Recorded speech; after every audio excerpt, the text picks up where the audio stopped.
Here's a guided tour of PSP's brand new X Dither, which is a premium noise shaping and dither processor.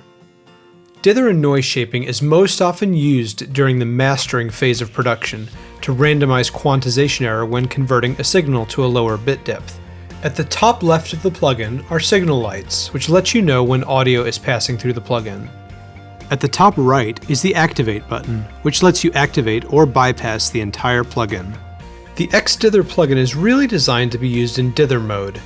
These other two options, truncation and rounding, are provided only for comparison's sake. Truncation chops off the signal beyond the last bit, and rounding rounds the last bit.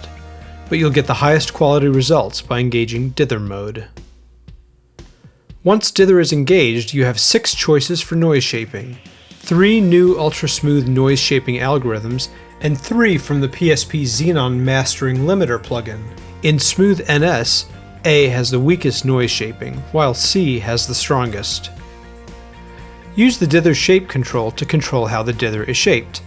The low noise shape partially shifts the dither energy towards the lower frequencies, thereby reducing its energy where the ear is most sensitive, and it yields a more natural noise spread. The high option results in the noise energy shifting towards the high frequencies, which results in strong noise level reduction in the mid-range and high mid-range at the expense of a strong noise boost above 14 kHz. Flat is the most common setting. The dither level control lets you adjust the level of the dither. Setting it to low results in a reduced noise level, but at the same time a noise modulation may occur on transients, especially if you're using low dither shape. If you use the high noise level, there would be a higher noise level, but the perceived character of the noise would sound more natural to the ear. Usually, optimum is the best choice. Out bit depth is where the final output bit depth is adjusted. If you're outputting to CD, for example, you would set this to 16-bit. Auto black works like a gate on the dither.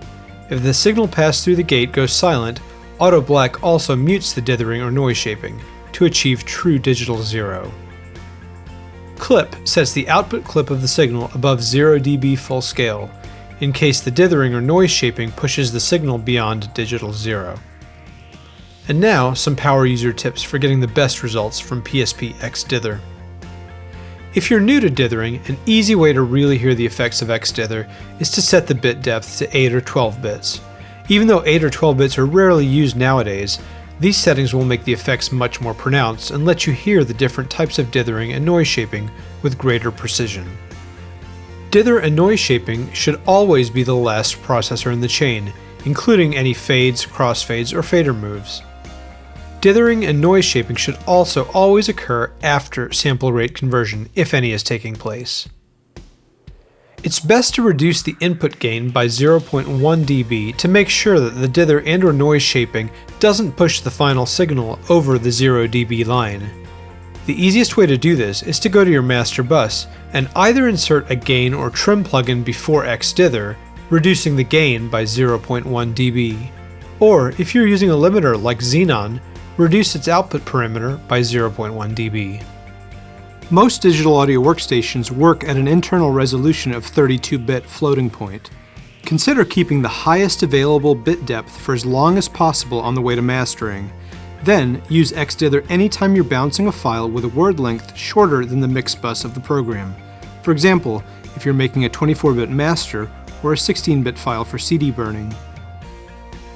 Make sure your digital audio workstation isn't automatically adding its own dither during bouncing. Double dithering is unnecessary. In many sequencers, this is a switchable option. And that's a quick look at using PSP's brand new X Dither plugin as part of a mastering chain.